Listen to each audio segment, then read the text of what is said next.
lovers, welcome once again on the Mark to Mark Sports Conversation. I'm your girl, the Paliros, and of course with Mark Namanya and Mark Sully here on the show today. You know, guys, we always bring you the action, the banter, the vibe. We got it all, by the way. So let's dive in right now. And beginning on the high, by the way, history has been made, okay? Uganda finally on a World Cup stage. Our Uganda Cubs are heading to Qatar, and by the way, for the very first time at a FIFA World Cup. These guys, I mean, they have set the bar. You know, it's quite incredible, and that is to show you that we have a bright future. So my only question on this, Mark and Mark, is how big is this moment for the Ugandan football? This is a massive moment. Yeah. Very, very big. We've got to be proud as a country because it's never been done before. First time a Ugandan team will be competing at the FIFA World Cup. Yeah. You could call it under 17, but it's the FIFA World Cup.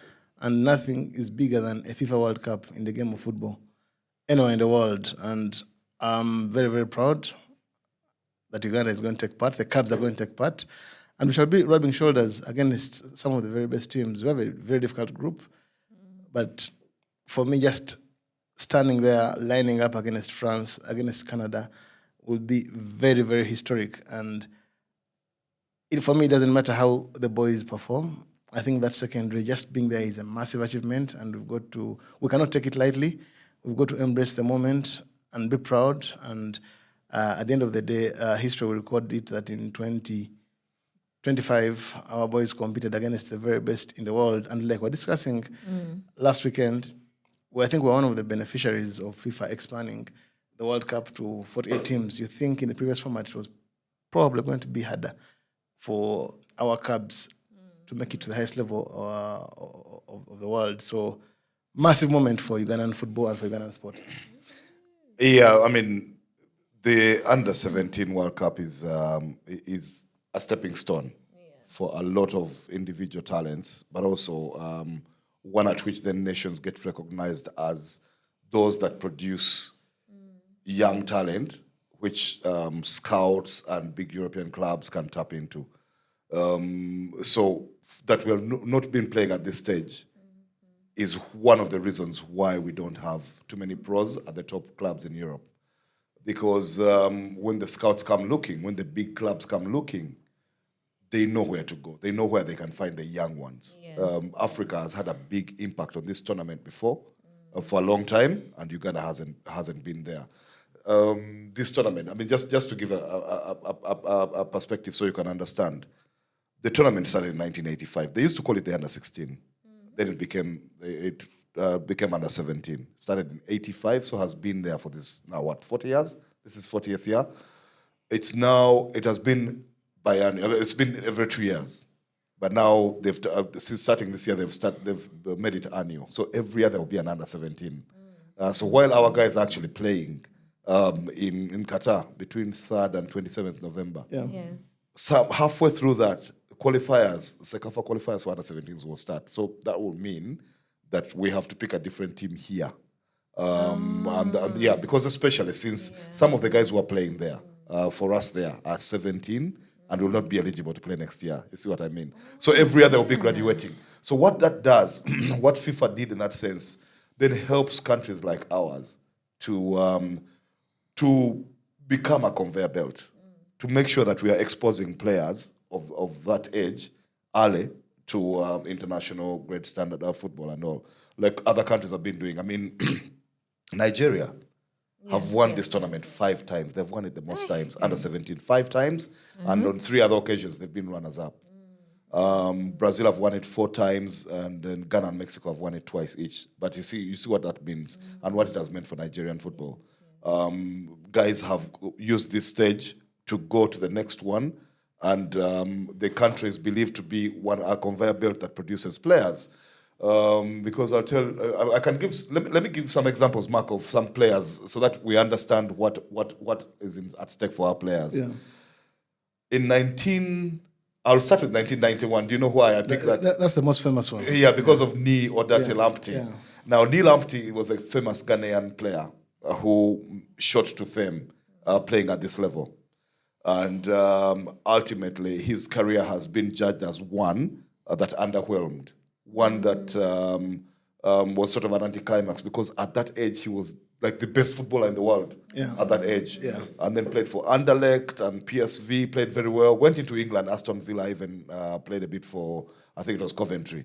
But then his career then spiraled downwards. He never lived up to the potential of the guy who first popped up at this stage as the next best thing, as, say, the new Pele, if you want to new Maradona. I'm talking 91. And did that 91 mark, that's the very tournament on which Luis Figo and Manuel Rui Costa announced themselves to the world. Yes, you can imagine. And these guys went on to have such huge careers. huge They are careers. some of the greatest players ever. Yeah. Oh, yes. That's sad. So you can have that kind of impact. So back then, that was 91. Then 93, I think. Yeah, 93 is when Daniel Ado was the best player, under 17. Yeah. And Wilson Oruma was the top scorer, the Nigerian. So those guys went on to have perhaps even more decent careers than him. But this tournament has actually brought up such huge ones. Because, Mark, when we talk history, I don't know how many of our viewers, the bigger percentage of our viewers might not relate with Lamptey or Wilson or Roma. Yeah. Oh, definitely. But they will relate with some of the later ones. But I'll still remain there and tell you that some guys, for example, a guy like the American Landon Donovan, best player at 99 edition, and the 1999 edition went on to have such a big tournament. Is perhaps the US's greatest player of all time. And in his own right, a legend of football, Mark. He's a legend. Yeah. He's a legend. He must be the US's greatest player of all time. Landon Donovan. 2001, Florosinama Pongole was the best. Played for Liverpool a bit. It didn't quite work out, but he played, professional football at Liverpool and in La Liga at a high level. 2003, though, was Cesc Fabregas. Oh, yeah. I think that one I remember. Now, that's one of the true greats of world football. And that is the stage which announced him. A future World Cup winner. Yeah, that's the stage which announced him. So you can see, and then 2005, the best player for the tournament was Anderson, who won the Champions League with Porto and played for Man United. And the top scorer of that tournament was Carlos Vela of Mexico, played for Arsenal and then also in the La Liga. So you see what it does. But you come to today, because some of our viewers can only relate with players of recent times. So I'll tell them that two of the outstanding under-17s from recent times are both Nigerian. Kelechi Iheanacho, 2013, and you have seen what he has done. Leicester, gone to La Liga, I think he's back in England. Yeah. And then the bigger one is actually Victor Osimhen, best player, 2015. So it's not an accident when you see Osimhen now commanding all this. He led Napoli to their first Serie A title since Diego Armando Maradona. Yeah, and was actually in line, if Napoli had played ball and if perhaps had behaved better, in line for like £100 million transfer before he went to Galatasaray. And the guy is doing very well in Galatasaray. Oh, yeah, he's scoring goals. He's scoring goals. And if Nigeria to make the World Cup in 2026, he's the man to shoot them. Yeah, he's going to have something to say about that. Yeah. So, Uganda, our most outstanding player going into this tournament is a kid called James Bogere. You would like to call him our Iheanacho, or Roma, our Osimhen, because the guy who scores goals. He scored lots of goals in the qualifiers. Yes. Even when the friendlies they had now before they left, they were against different schools of kids of the same age. And I remember him scoring a hat-trick against Amos. That is the school that belongs to Patrick Isiagi. Yeah, and I think he has scored in a few friendlies in Dubai, James Bogere. So they're going into this tournament. This is the most known guy. But so many people can pop up there. It's like Mark told you. Lamptey was the best thing there. But other guys use the stage should be even better than Lamptey later. I mean, Rui Costa and Figo, man. When Mark saw those names, I just got tingles. Because of what they did. So we have our boys on that stage waiting to make that kind of underage tournaments, Mark, is that winning is secondary. Yeah. Because these are kids, just 17. Yes. Some of them are 16. The purpose is to just go there and gain exposure. Oh, yes. Showcase your skills against the very best at a world stage. Yeah. And enjoy. Just enjoy. The pressure is going to be less, say, if it were the senior team competing in the World Cup. You think that you want to win, you can't afford to lose. But these are just kids. They're just kids, They probably don't know it, but they can afford to make mistakes. Just go and enjoy yourselves. I agree. Just Mark, I agree. This is why I loved some of the things that their coach, Brian Senyondo, said before they left. Yeah. he was saying after those last few friendlies they had that he liked the preparations. He liked what the players were understanding the instructions about the impact they are supposed to have in the final third. Most of the guys who are outstanding at this level are actually the attackers, which is unfortunate for goalkeepers and defenders, although there have been some goalkeepers and defenders who have emerged from this tournament. But people are supposed to go there and express themselves. Yeah, and your Mark, abilities as individuals. Mark, it's going to be very take hard. on and beat players, pass, score, in an under shoot, 17, score. Yeah. in an under 17 team, Mark, it's going to be very hard for you to stand out as a goalkeeper. I mean, at a later age, Yes, or later maybe, date, yeah. but right now Yeah. the excitement is going to be around. Is there. there? Let them just enjoy man, themselves. some keepers have announced themselves as teenagers. It's rare, but it happens. I mean, Ike Casillas or Gigi Donnarumma. Donnarumma actually was in goal for AC Milan at 19. Yeah, I'm doing exceptions. Exceptions, yeah. Even Gigi Buffon was an exceptional goalkeeper. Keeper to start Way, at that way age. early. Yeah, Casillas, I think at Madrid also started in his teens. Yes, in his and then teens, yes. went on to become a big legend. Actually, Edwin van der Sar at Ajax was also. Yes. He started at Ajax and won the Champions And League in it seemed to '95. play Yeah. forever. But I think, even he, the realization of how great he was much later in his career. Not at that point. I think, Mark, I think you've got to give the Federation credit. I think they've been deliberate Yes. about purposing to give the boys a chance. Yeah. To showcase Uganda's talent at a very young age. They've had all these competitions, Odilo, and to give kids, a lot of kids in the country, exposure. Exposure, showcase yeah. their skills. And I think our qualification to the World Cup is It's testament to that project working. Yeah. Right, they've been deliberate, yeah. Yeah, Mark. When you say it that way, I agree, because when you look at the Ugandan squad, the diversity is because of allowing youth football to materialize at the clubs and also in the schools with the competitions Mark is talking. Because that kid James Bokere comes from Masaka Sunshine. Now, who would have ever heard of Masaka Sunshine if they did not bring up these competitions? And that Masaka Sunshine actually has about 3 or 4 kids in the squad. Other schools have, even Bukedea Comprehensive has a couple. Budo SS has a player. Wow. I remember. But then even the clubs which have actually taken this more seriously are the ones which have players there. Vipers and KCCA, which have good youth projects, as you know them. Yeah, Vipers, school. KCCA have always had the Cubs. Yeah. Legendary for producing the Jackson Mayanjas. I know they've always had that one. So KCCA have some players in there. Yeah. Vipers have some players. Bull have some players in the NEC. Actually, NEC have a couple as well. Yeah. So you can see the clubs which have been taking this seriously. Yeah. And of course, have players in that squad. FUFA have a junior league which they put in place, and I think that was also a good thing. Yes. To make sure that players can be enough at a very young age. But Mark, let me talk about one inclusion which has made quite a bit of headlines. The one of Shakur Magogo Baggio. I haven't seen the kid, never watched him play. He's on the team. And there's been a lot of noises about his inclusion. What's your take? Have you watched him play? I actually haven't watched Shakur play. I watched his older brother, the other Magogo, play at the All Africa Games in Ghana last year. Was that last year? I'm forgetting when I was in Ghana. 2024? Yeah, I think it was last year, but early in the year, March. It was in March. Yeah. So I watched him play on there. Again, there were question marks about him, knowing his dad and all. As to why he should be there. I thought he did. What I liked about him is his industry. Clearly, he wasn't taking it for granted that he was the FIFA president's son. So he worked really hard in that team. Of course, there were guys who are more talented than him, as you could see in the team and all.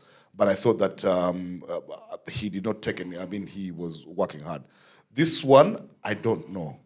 The calls for, the criticism about nepotism are inevitable. They were always going to be there. Yeah. And it's up to the kid, actually. Unfortunately for him, the pressure, I mean, he's just a kid. He doesn't deserve to have that pressure. But he's going to have it. Yeah, but he has to perform. Yeah. To vindicate his choice and also his to vindicate his dad. It's a kind of thing. It's a kind of thing. I remember, and this example is a bit different because if you're going to be the son of Pele, there's going to be so much scrutiny on you. Yeah. And that was the biggest undoing of Pele's children. Yeah. if you're going to be a son of Franz Beckenbauer, there's going to be so much scrutiny on you. Yeah. If you're going to be the son of Johan Diego Cruyff, Maradona, Diego remember. Maradona, yeah, it's going to be hard on you now. Of course, Zinedine of Zidane Zidane has a son playing for Algeria now as a goalkeeper. Honorable Moses Magogo is not Pele or Zidane or Franz Beckenbauer. He never was, he will never be. Ronaldo's But son. because of the nature of the country in which we live in, there's going to be emphasis, there's going to be scrutiny on your ability after such an inclusion. But we'll wait and see. The World Cup is upon us, and we'll watch it. Hopefully the kid can play well and hopefully can go on to have a good career. He's from Namirango College, by the way, just like his dad, and just like Zangonian, Mark. please, Just now like don't Mark. say Yeah. Angonians for You want life. to bring problems. No. I'll remind Mark that he needs to be more supportive of the kid. The kid is from Namirango, but yeah. I mean, I am, because there's no smarkist on the team. There's no smarkist under 17. On the team. One of the things, of course, that happens is he's clearly privileged, so there's no denying that. Yeah. He definitely is a kid of privilege, growing up as the federation president's son. But he's got the opportunity to build a football career. One of the things that you would advise kids like those who are under that much pressure is to try and close out the outside noise and go to work. Yeah. Because one of the things that I've seen about Ugandan football is that the guys who have worked the hardest and insisted and stuck in there and insisted at that level when we were kids are the ones who have succeeded.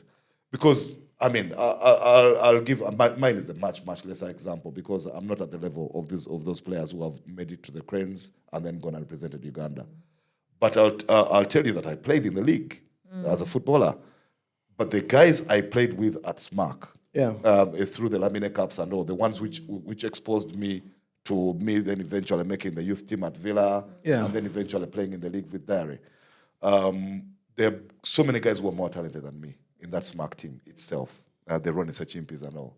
There were guys in the Lamine Cups that we played, in Rubaga, in Chitovu and all, who are more talented than some of us. But I'll say that in our crop, when I went into the league, so did guys like Senyange Kadidi and Luja and Julius Chiseka from Rubaga. There are guys in there who didn't make it, who were talking about us at school level as like Perez or Maradonas. They just didn't, but we insisted. Paul Mukatabala was in. You went to. Paul Mukatabala. Yeah, he was super talented, but he also was a hard worker who was focused on that. But there were guys in his team, in his because he was a little ahead of me, who could have made it, who didn't. In everything you're saying, Mark. Yeah. Because at the end of the day, it's the boy's talent ultimately is the one which can make him stand out. Yes. Yeah. When we had David Oboa, Yes. he was the son of Dennis Oboa, Yeah. for president at the time. Yeah. But David Oboa was outstanding, Mark. Yes, he And was. He had talent. No one ever questioned his inclusion on the team. No. His talent stood out for him, and He was talented. he played for the Cranes for a very long time. Yeah, and then one of the things, of course, Mark, when you mentioned David Oboa, one of the things, of course, the Magogo kids have got to do to make careers of themselves, good football careers, is to actually be single-minded and stubborn-headed. David Oboa, regardless of his talent, was a guy who actually believed in himself more than anybody did. Yeah. Yes. The guy who could even defy his father. I mean, he so famously refused substitutions, which his father was trying to make on him when he was playing at Police. Yeah. And he would actually show his impact on the pitch. Yeah. He was that strong-headed and everything. And so these kids need that part of that character. It's big scrutiny, it's pressure. But imagine, I mean, that pressure, if those kids need examples of others who are under even more pressure, is Messi and Cristiano Ronaldo actually have kids who are trying to make it as footballers. Imagine that pressure. Yeah, that's If you That is bag pressure. your Shakur Magogo, just know that there are kids who are under more pressure than you, but are sticking it out. So, and you stick it out yourself as well. that pressure is heavier than the entire world. Being Messi's kid. Being Messi's kid, being Cristiano's kid, it's a lot of pressure. Because you're talking about two of the top 5 greatest players of all time. But at the end of it all, pal, James Bogere or Shakur Magogo or whoever it is, and FUFA has been profiling these kids, and I don't think too many people are paying attention right now, but they will go back because I've seen Ahmed Hussein has been sharing lots of player profiles. The FIFA comms director, people will go back retrospectively to look at them when they pop up eventually and say, but this kid, we should have paid more attention. And I think, That's how it Mark, is. and when you mentioned that, Mark, because a couple of years ago, we had a team which reached the finals, I think, of the African Under-20, Yes. if I remember right. Yes. And I do not know, other than Gavin Mugweri Chizito, the players who have maintained the kind of trajectory that we hoped they would take in terms of progressing their careers. I know. Was Travis Mutiawa part of that team? I'm not too sure, but the challenge, Mark, with any successful underage team is that the success story sometimes can even be just two or one player. Yeah. And it's because so many things happen, career decisions, career choices, make the wrong move. Some of these kids we're talking about, their parents might even decide later that they are not going to be footballers. You know how it is, Because, listen, under 16, these are your child, 16. These are young These are young kids. They're not even of voting age. So there are many things which can happen between now and when they become into fully grown adults. Mark and Mark, thank you so much for always serving it hot as always.